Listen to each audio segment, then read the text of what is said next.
welcome back, everybody, to a very special episode of The Sideline. My name is Rishi. My name's Asher Hire.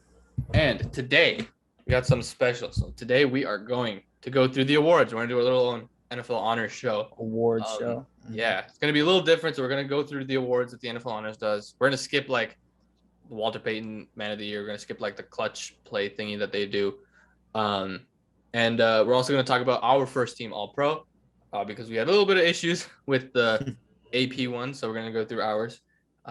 There are some changes that we made. So let's get into it. We don't want to make this too long, but it might be if we talk about stuff, it might get a little long. But let's get right into it. We're gonna start off with the awards. We'll go Coach of the Year first. My pick, Mike Vrabel. Simple. Yeah. I think he wins it. By the way, this is based off who we think should win it. Yeah. I guess not based off who we think will win it. But yeah, I mean, Mike Vrabel, what he did without Derrick Henry and Julio hurt and AJ Brown hurt, keeping that team afloat. Obviously, it didn't end how it wanted to, but this is a regular season award. And I think what he did with the defense, he's just a super solid coach. And first seed in the AFC, really impressive. Mm-hmm. Yeah, and if this was to take into playoffs, like obviously he wouldn't win. I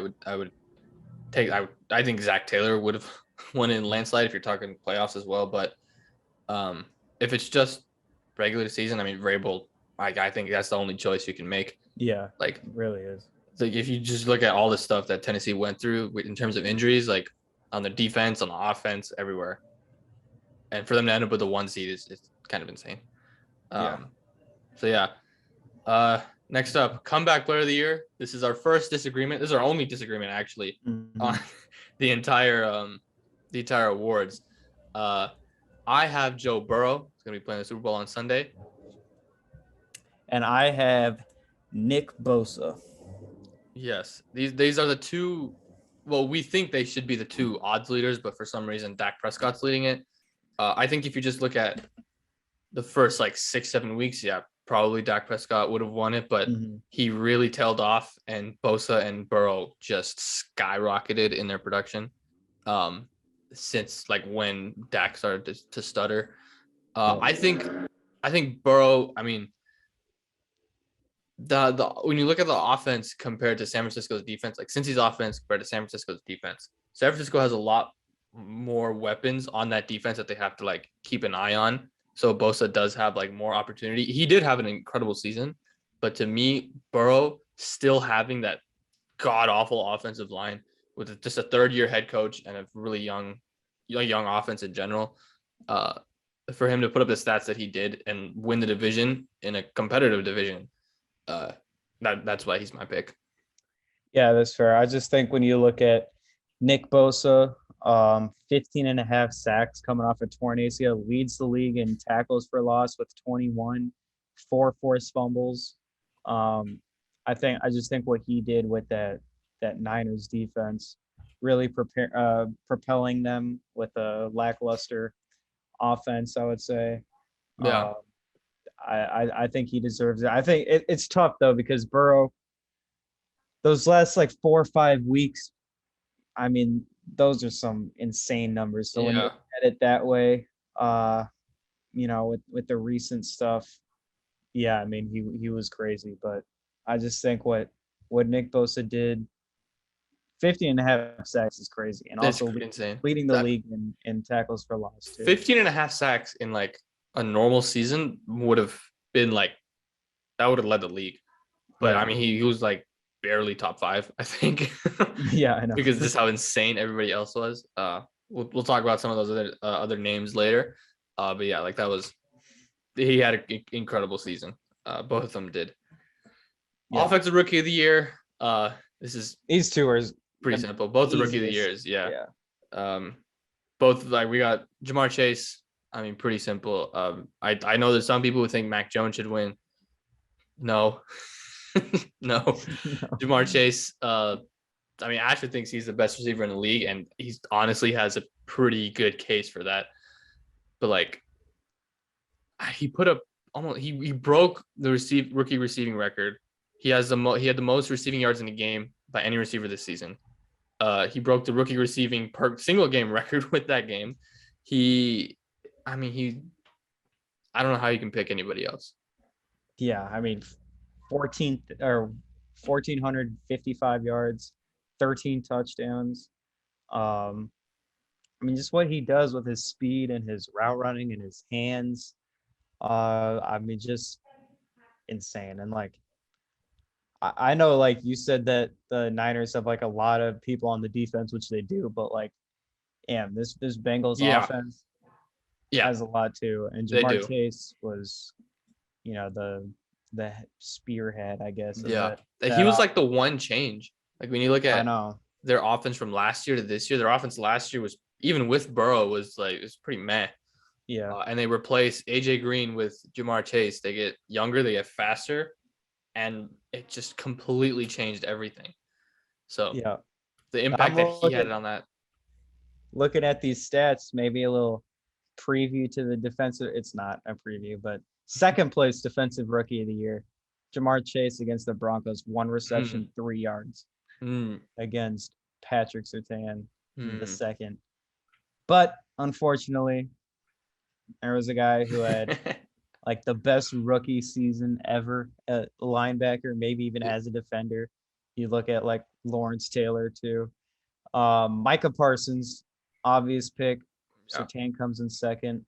But just Parsons is just crazy. I mean, his sideline to sideline speed, tracking down runs, and his coverage ability, his rushing ability. Like, I remember going in the draft, like Parsons was like kind of compared, as like a Isaiah Simmons kind of jack of all trades, but like a master of none. No, he's a master of all trades. Yeah, every single thing he is good at.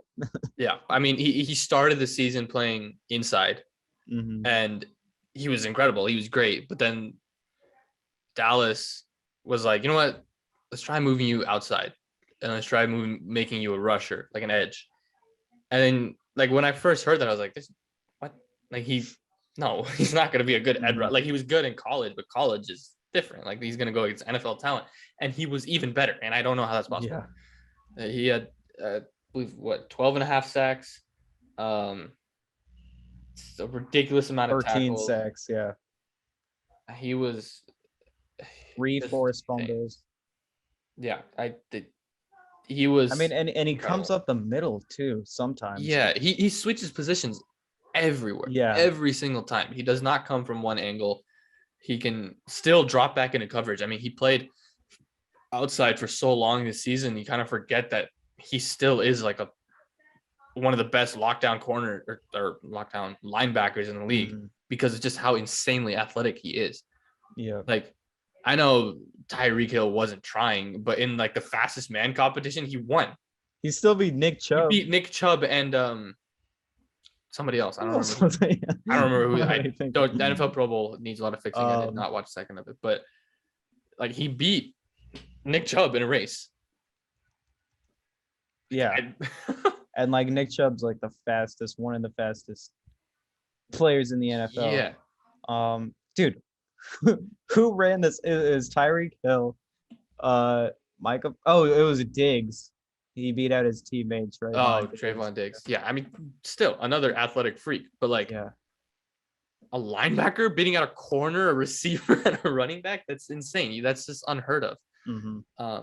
So yeah, I mean, there's no like Surtain, like in any other season, he is running away with Defensive Rookie of the Year, but he wasn't even close because of just how ridiculously good Parsons was. Yeah. Moving on to Offensive Player of the Year. This just has to be. It's down to 2 players, I guess. Cooper Kupp and Jonathan Taylor, and I just think it has to be Cooper Kupp. Yeah. I mean, he gets put in a lot of great positions with McVay, but this guy is incredible. I mean, almost 2,000 yards, 16 touchdowns. Just great to have like a quarterback that can actually throw the ball. And this is what happens. I mean, every single game was just a great game. Yeah. Yeah, he won the Triple Crown, and like by a landslide. I mean, nobody was even close uh to like matching him in any category. And I know he had the extra game. Like that doesn't matter. Like even without the extra game, he probably still would have led the league in all three categories. Yeah. So like I put Taylor first, but then it's like thought about it a little more, and it's like no, you can't choose. Cup has to be the one, especially considering Taylor in the biggest game of the season had a letdown against Jacksonville, and Cup had a good game against San Francisco, even though they both lost. Like he had a better game in like the bigger stage, and Rams are in the playoffs. Like once again, we're not taking postseason into account for any of these. Like getting to the postseason is a different story. So you got to go Cup. Yeah. Yeah. I mean, I agree. It is Cooper Cup. Defensive player of the year. This is TJ Watt. Set a record, right, for sacks. He tied the record. Yeah, 22 and a half. And he played 15 games, so it's not even like he took advantage of the extra game. Yeah. So if he actually played all 17, he would have had 25. Like yeah, probably. Which is just insane. And yeah, the Steelers defense was like the reason that team was good. I mean, or like good. Their offense, obviously, we know it's horrible, but that defense, it was TJ Watt. Like he was the guy who just shut down everything. And it's not just his pass rushing; he's still an incredible run defender. And he drops. That's the other thing. He drops back into coverage a lot. Yeah. So he's not rushing the passer on every single down. Yeah, he is extremely, extremely versatile. And that Watt family is that's insane. Stacked. Yeah, it's ridiculous. So yeah, TJ Watt, he's in a run. I don't even know who. Like Micah Parsons is the only guy I think who would have been in the conversation. Yeah, I mean him or Myles Garrett, I guess. Yeah, but I mean you look at the stats for Watt, it's like you can't not pick that. I know. All right. Now the biggest award, MVP. I think it's pretty obvious. Yeah. Aaron Rodgers. I think most of these are obvious. Yeah. This one could be close depending on who you ask, Brady or Rodgers, but I think it is definitely Aaron Rodgers. Yeah, me too. Like Brady, he led the league in a lot of stats, I think in touchdowns and yards. But obviously Brady had Gronk and Godwin and Mike Evans, and he has a much better coach. Well, I don't know about that, but he has a more complete offense than the Packers do. Better O-line. A better O-line. Yeah, the Packers O-line was beat up this year with Jenkins and Bakhtiari out. And I mean, you look at who he's thrown to. I mean, it's Devontae Adams, and that's it. Like, legitimately. Like especially because Robert Tonyan went down pretty early in the season, 6-7 weeks into the season. He went down with an ACL. He was out for the season. So they had Jace Sternberger? No, DeGuara. Oh my God, yeah, DeGuara. DeGuara and Mercedes Lewis as his tight ends, with Alan Lazard and like a 39-year-old Randall Cobb. So MVS was hurt for the Marquez Valdes-Scantling was hurt for a chunk of the season too. So like, you look at the weapons, you look at the stats that Aaron Rodgers put up, especially in the last like 12 weeks. No, the last 14. Like you take away, or the last 15. You take away the first game of the year where he had 0 touchdowns and 2 interceptions. Yeah. And you're looking at 37 touchdowns and 2 interceptions through the next 15 games. It's like stupid. 2 interceptions through 15 games. Just like that is wild. So he's insane. I mean, he led the league in passer rating too. I mean, like it's wild, and people love like Aaron Jones and stuff like that, but it's like Aaron Jones, the guy who couldn't score a touchdown when he was wide open, like against the Niners. Yeah, Aaron Jones was also the guy who basically almost got benched for AJ Dillon. So I I don't know. I don't Yeah, know. I if mean, Aaron Jones like is Aaron good. Jones, like he was the kind of the de facto number one, like the default number one, just because of how good he's been the last 2 seasons. But Mhm. after he got hurt, I mean, you saw AJ Dillon was also very good. So they started doing like a running Yeah. back by committee with him and Dillon, and Mhm. like even then, it didn't matter. Like Rodgers was still like the run game wasn't good. Like it was not Yeah, a I good know. run game. Yeah. So yeah, like I just all the circumstances surrounding Rodgers, I think it has to be him. Yep. Like I understand looking at Brady, just looking at his stats, and it's like, oh, he's 44, but no, For age, the age age should argument not be makes an no sense. Because argument. Aaron Rodgers is also 38. It's not like Aaron I Rodgers mean is a rookie doing all that, this. but Like, it just doesn't make sense. it You doesn't don't make just any gift sense. an MVP because he's old. Yeah, Like you're no, not just gonna give LeBron MVP because he's 37 years old. Like yeah, exactly. You I give don't. someone the MVP because they played the best. Yeah. I think Aaron Rodgers played the best. I mean, also the thing is, like when you look at um Tom Brady, is the amount of times he threw the ball, hmm like, is wild. And like when you look at the yards and the touchdowns and stuff, like yeah, I mean that is still great. 5,316 yards, 43 touchdowns, like I mean insane. But you look at the attempts, and he's got 719 attempts, which is 100 more than he had last year. Yeah, and it leads the league by a wide margin. Second closest is Yeah. Herbert, who had 672. So he threw like 40 more passes than the next closest person. So it is yeah, like he had like a whole game's worth extra of plays essentially than the next closest.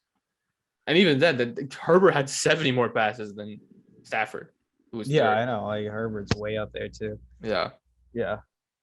All right, so that's it, I guess, for those main Mhm. awards.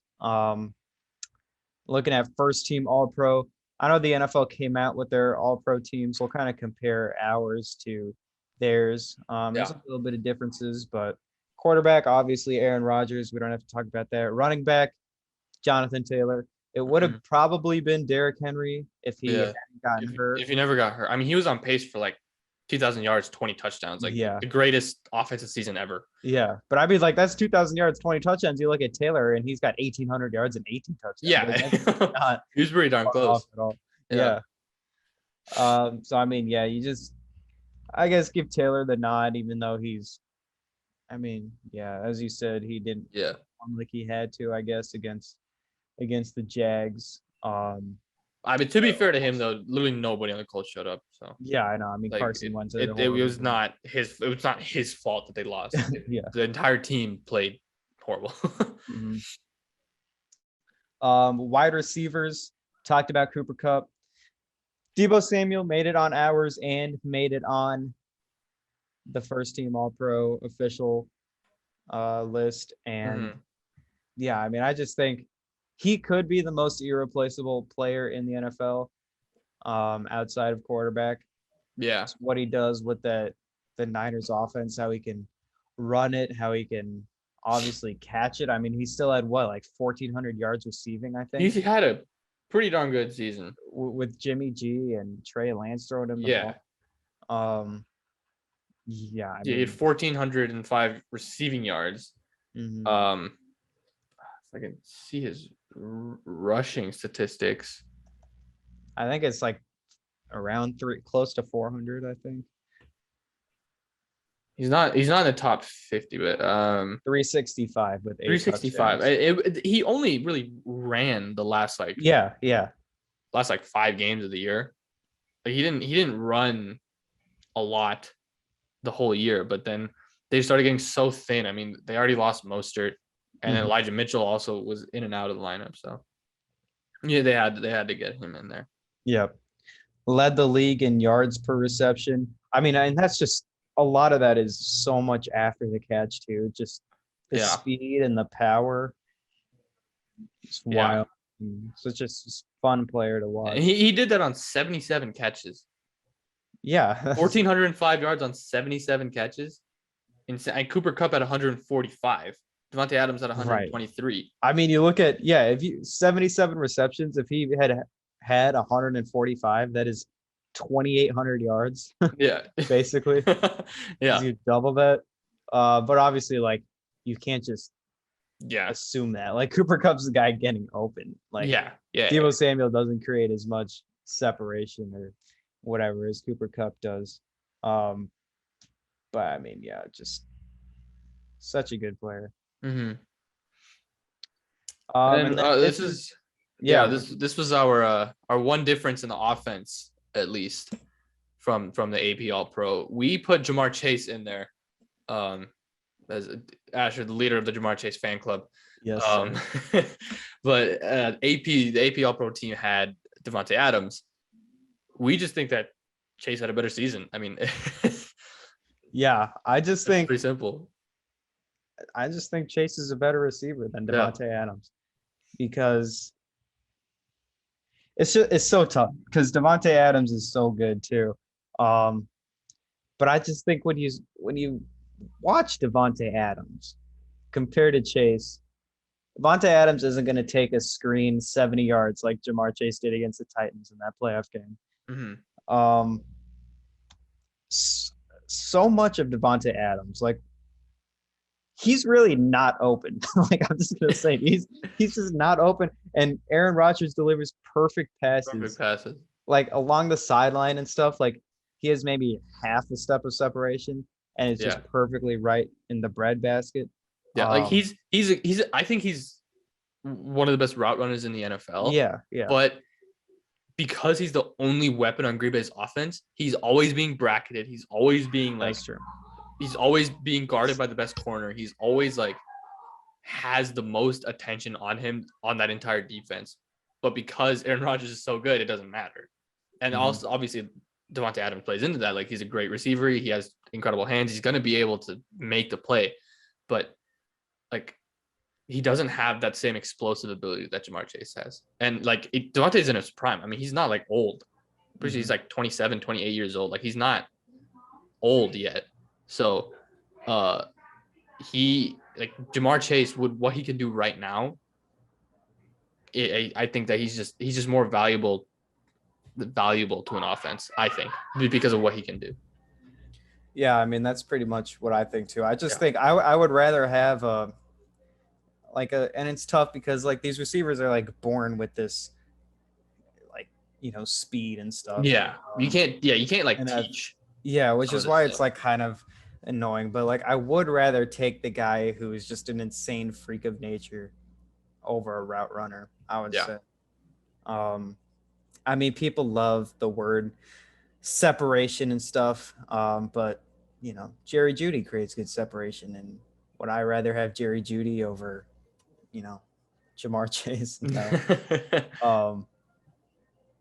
So yeah, I mean, I don't know. It's tough. You can definitely put Adams in here because if you had Adams, I don't think either of us would really like complain or argue with you about it because it makes sense. Yeah, I mean, he did have more yards. Jamar Chase did have more touchdowns, but yeah, I mean, I just think we'll see. I hope Adams and Rodgers are on different teams next year, because then we'll see who is like responsible for benefits from who more. And I just think Rodgers does. God, the Jazz, dude, what?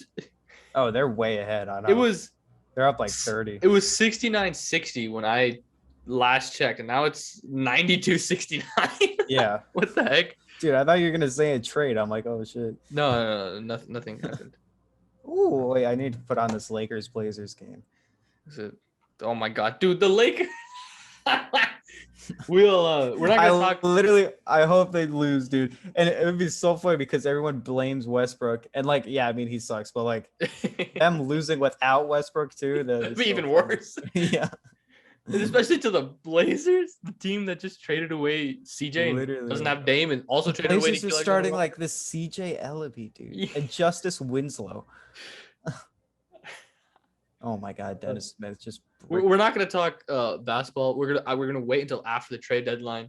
Just wait until all the moves happen. We're gonna keep doing our live stream. So on the Friday live stream after, like I say, we'll talk about all that, get all that out. So make sure to tune into that. But that's why we're not talking basketball right now. We're just waiting because this has potential to be a very crazy trade deadline. Yeah. especially if the I hope Lakers so, lose. man. I mean, damn, there was not a there was one like lame trade today, wasn't there? Yeah, it was just the Nikhil Alexander Walker, Yeah, the yeah. Joe Ingles stuff. Yeah. I'm like, come on, let's get some trades. Maybe they'll all come tomorrow, or just nothing will happen.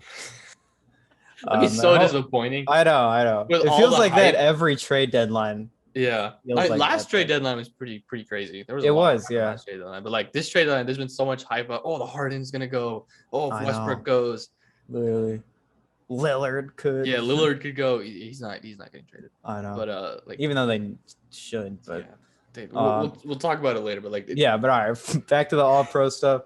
Tight end.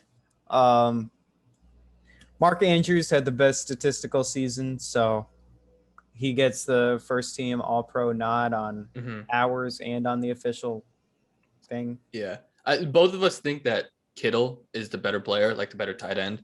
But he was in and out with injuries, so he didn't really get going until the later half of the season.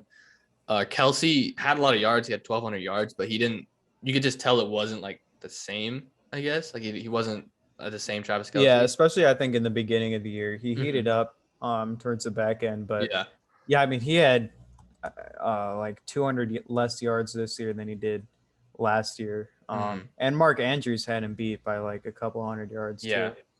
Mark Andrews had 1,300 yards, which is just insane. For a tight end to have 1,300 yards is just ridiculous. Yeah. But Mark Andrews had a ridiculous season, especially considering that Lamar Jackson was in and out of the lineup consistently with his injuries. So he had Tyler Huntley throwing him the ball a lot, like for like 6 or 7 games. He had Tyler Huntley as a starting quarterback, and you could just tell like he's just the ultimate safety blanket. Yeah. Like, for Huntley. I mean, Huntley was always looking at Andrews. Yeah, I mean, I like every time that you watch a Ravens game when Huntley was playing, I mean, it was just Andrews. Yeah. I never saw him over the middle of the field, over the middle 20 of the field. yards down the field to like Hollywood Brown or anybody. Yeah. And I mean, that's also because the Ravens just like they don't have anybody else besides Andrews.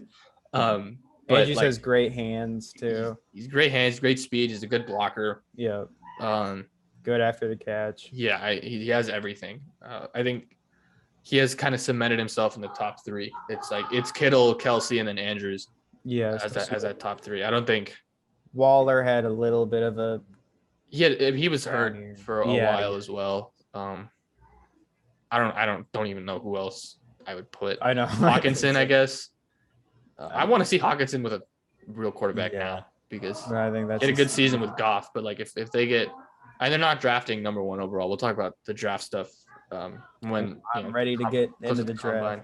Yeah, there's gonna be some crazy stuff because like I have no clue what's gonna happen with the Broncos. I don't know if I should start scouting for people or if I just like give up because I don't know if that pick's gonna be in Seattle or Minnesota or Green Bay. Like I don't know what's gonna happen. Yeah. I mean, we have no idea. Like, do they pick quarterback? Like, I don't even. Yeah, know. do they take quarterback at 9 in this like I guess like week draft? They all had pretty good Senior Bowls. I heard our Senior Bowl weeks. Yeah. Still, I would rather have Drew Lock than any of these rookie quarterbacks. Me too, probably. Well, I heard Malik Willis. Malik Willis had the best week, but I heard a pretty good argument to draft if you are just gonna like if you're not gonna get Rodgers or Wilson to take a quarterback instead of just staying content with Lock. So it was like I don't remember exactly what it said, but it was something like if you have this hope that okay, Drew Lock is finally going to be able to develop under Hackett, or like he's finally going to get going in his 4th season, then why wouldn't you have that hope with a rookie quarterback? Because you have a guy who's obviously younger. Guys like Malik Willis or Matt Corral, they probably have a tad higher ceiling. I would say Malik Willis has the highest ceiling in this draft because of his mobility. But like, if you think that Drew Lock, because he hasn't shown a lot, like he's shown good tape, but there's way more bad tape than good tape, in my opinion. But if you think that Drew Lock can develop in his 4th season and you're taking that chance, why wouldn't you try and give a chance to a rookie instead? That was the argument that I heard. That is fair. But then I also look at like, do you really want to go through this whole process of trying to develop another guy? I mean, rookie quarterbacks, you get the once in a Herbert or Watson or whoever. I mean, every other rookie all the rookie quarterbacks this year struggled. All of them last year, except Herbert, struggled. Yeah.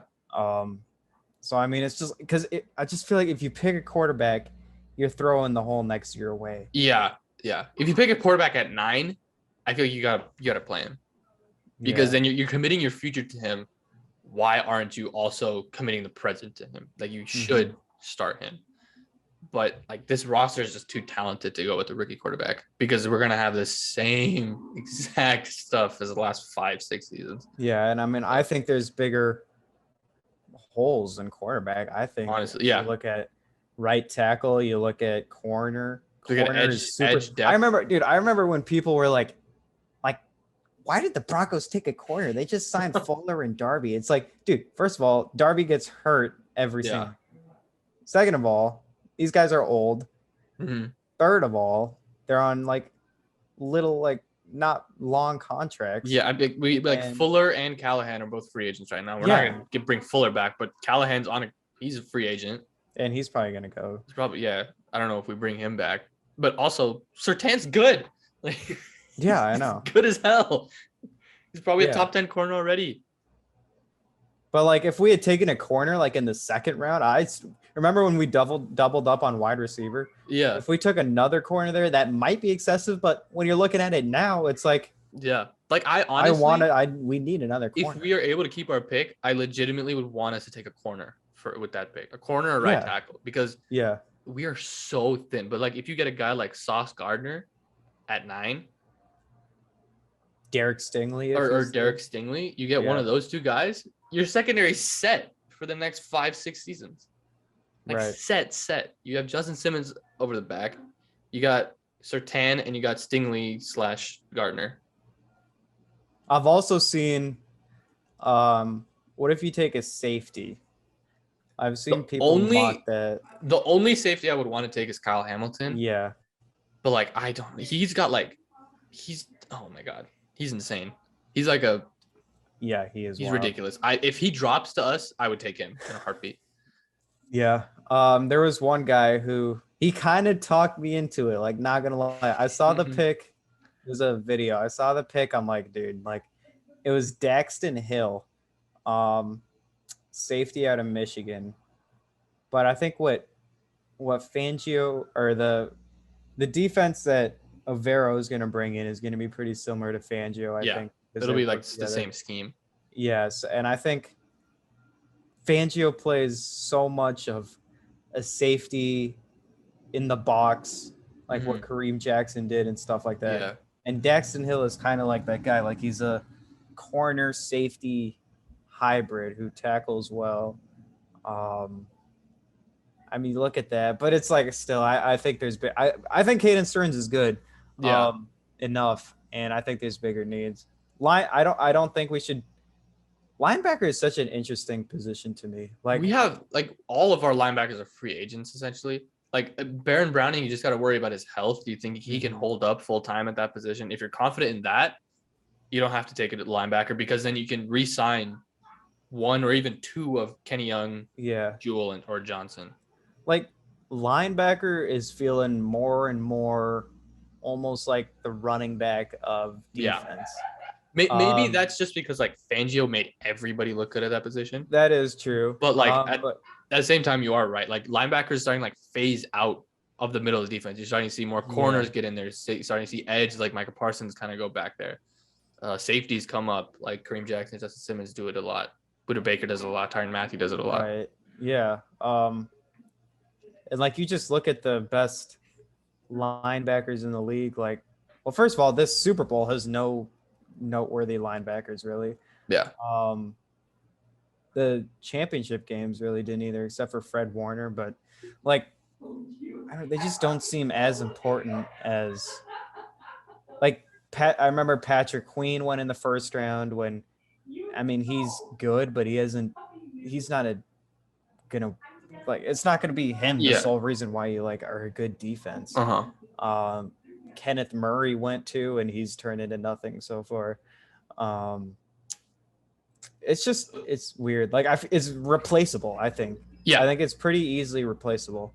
I mean, and looking at it from like a Broncos like fan standpoint, yeah, but it's like also like there are a lot of linebackers where they're just like the Bengals with Jermaine Pratt. I mean, that's a good linebacker that is just a solid line. I feel like it's easy to get a solid linebacker. Yeah. The Chiefs have drafted 2 of them. Yeah. So I don't know. I wouldn't take a linebacker 9. No, I wouldn't either. I think if in some, if some way you can get Tyler Lindenbaum or Evan Neal at 9, I think you take them, because if they drop, then like Kyle Hamilton's not going to be there. Yeah. If they drop, Derek Stingley probably isn't going to be there. But if you're able to get like solidify the right side of the line, it's been a problem legitimately ever like since Ryan Clady retired. Yeah. It's been a problem. The Broncos have not been able to find somebody there. It's been a revolving door of different people. So if you're able to just find that guy, I think it'll be fine. And I think that's the biggest need. I think right tackle is the biggest need. Right. Yeah. This is my last thing with linebacker that I think is like when you look at trying to stop the run. So it's the D line. Like, yeah, that is what you need to stop the run. You need big guys really on the D line. And when you're trying to stop the pass, it's obviously the secondary. And the linebacker is just kind of the tweener. Like, Todd Davis was probably the best 2015 no-fly zone linebacker, like middle linebacker. Well, I know we had the season after he was, because we still had Brandon Marshall and Brandon Marshall. It's like he was solid, but then he kind of fell off. Yeah, after that season, he didn't have the greatest. So like I don't know, linebacker is just like you can if you are able to have a solid D line and a solid secondary. The Broncos have a solid secondary. They're just working on depth, and a D line, which they're working on. You don't exactly need elite players at the linebacker position. Like you can get by with, like you said, solid guys. And I think if the Broncos are just able to re-sign one of the 3 that they have, I guess 4, because is Jonas Griffith. Jonas Griffith is like a perfect example of what you said. Like, it's a solid guy who, makes the tackles he has to make. He's in the right spots in coverage. That's it. He doesn't have to do anything extra. He doesn't have to do anything special if he just does his job. If the defense is able to hold and put pressure on the quarterback and the coverage is good, linebackers is really isn't going to matter. Right. Yeah. So that's interesting. We'll see where that kind of goes. Yeah. This whole linebacker thing. All right. O-line, one last guy on the all-pro team. We're just going to say the best O-lineman in Williams. I mean, I don't really care about the rest of the O-line. Yeah. Edge rushers, first team all-pro, TJ Watt, we talked about. Myles Garrett, probably the second one. Yeah. That's who made it on the real one too. By the way, the Blazers just won. They did? Yeah. Oh my God. Let's go.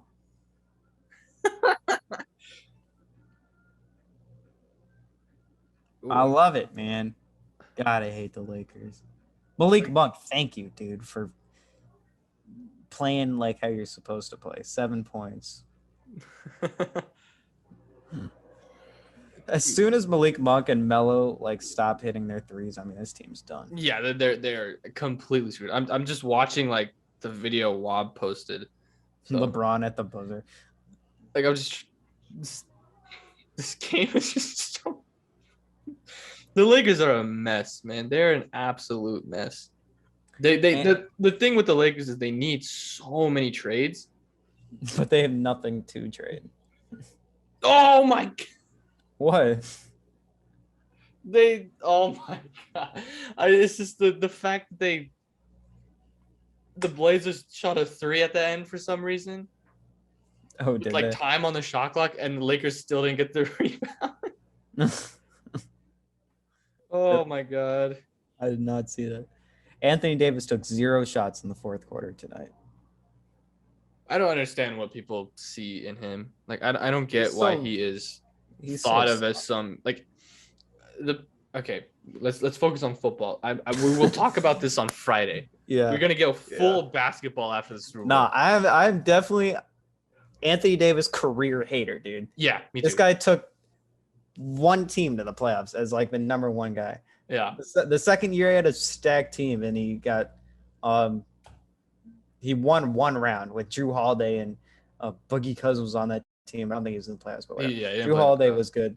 But like the one time before he had like Boogie Cousins, he goes to the playoffs, he gets swept. Like that's it in New Orleans. That is it. Yeah. And now obviously in LA he just sucks this year. Yeah. If you guys thought we were passionate about football, oh my god, basketball for me is like a different. I have so much hate towards so many people in the NBA. I know, literally. Yeah. I like players in football. They're just cool. Yeah. But like basketball, dude, like in terms of like no, I hate is like a strong word, but there are players that I cannot stand to watch play the game. Yeah. No, I mean hate is a good word to some players. Like Anthony Davis is my least favorite player in the league. Yeah. Like I literally hate Anthony Davis. It's unbearable to watch him play because he's good enough to not play the way he does. Like he cannot play like that. And he's still like God. All right. And defense. Defense. We've got sidetracked like 3 times. All right. Watt, Garrett, D-line, Donald, Cameron Hayward. Self-explanatory. Linebackers, Darius Leonard forced the most fumbles. Yeah. And he had a crazy amount of tackles too. Micah Parsons. This is the same, by the way. Devondre Campbell we put in here too. Yeah. You can look at Roquan Smith, Fred Warner, Bobby Wagner, maybe. Campbell forced. He had 4 or 5 turnovers forced by himself, and he had a lot of tackles. Yeah, and he had 146 tackles, and I think like Roquan or Fred Warner only had like 120 or something. But see, here's the linebacker thing again. It's like Devondre Campbell. Like, does he really just pop? Like he came out of nowhere. He came out of absolutely nowhere. And I just didn't notice him against the Niners. Yeah, Like I think anyone could have done what Devondre Campbell did, but Micah Parsons is just so good and he can do so many different things. Like obviously he is definitely a valuable player. Same with Darius Leonard. Like I mean if you're like elite at a certain Micah Parsons, he's elite at a lot of things. Like he can rush the passer, he can cover well, he's like athletic enough to do all of that. And Darius Leonard, he's a you don't use the term ball hawk for linebackers, but he is like he plays the pass incredibly well. He plays the run incredibly well. He tackles, led the league in tackles a lot. He didn't do it this year, but he led the league in tackles a lot. And he forced 8 fumbles. 8 fumbles. Like that is irreplaceable at the linebacker position. Like there's certain guys like that who you just can't. Yeah. You can't. But I mean, there's certain guys at running back too, where exactly you just can't win without him. So I mean, but it's like there's just so very few, I think, and then the rest are just kind of all right. Secondary, this is where we had a lot of differences. Cornerbacks, we had Jalen Ramsey in here, and then they put Trayvon Diggs in there. And you look at the interception numbers, but come on, Diggs really he's a great ball hawk, great hands and everything, but he does get torched a lot. I know it's like a meme or whatever, but like that. But he legitimately is not good at coverage. Yeah. Like he plays double moves. If you run any double move on him, you're beating him. And it's any receiver. Like he has gotten beat on that move so many times this season. Yep. So then we put in JC Jackson, the Patriots corner, and I mean he had 8 interceptions. Yeah. As well. Like, I mean, I don't know how many really Diggs had, but I mean 8 interceptions. He had 23 pass defensed. And he's just better in coverage, I think. Yeah. All right. And then safeties, we had 2 differences. The real thing put in Kevin Byard and Jordan Poyer. Kevin Byard is good. He is not all pro first team good. Justin Simmons is, and that's who we put. And then Jordan Poyer is not even the best safety on his team. So that's the other guy we put, Micah Hyde. Yeah, this is the one we probably had the most issues with. Is safety. I don't know how you watch Kevin Byard compared to Justin Simmons and say that Byard is better. It just doesn't make any sense. And I don't know how you watch the Bills and come away with the fact that Poyer is better than Hyde. Like it does not make any. Hyde covers up way more mistakes. He's better. Poyer had more tackles, but that's because he plays strong safety, so he would get brought down in the box a lot more.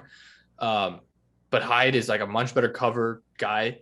That pick against Mac Jones he had in the insane playoffs, that is a first team all pro safety right there.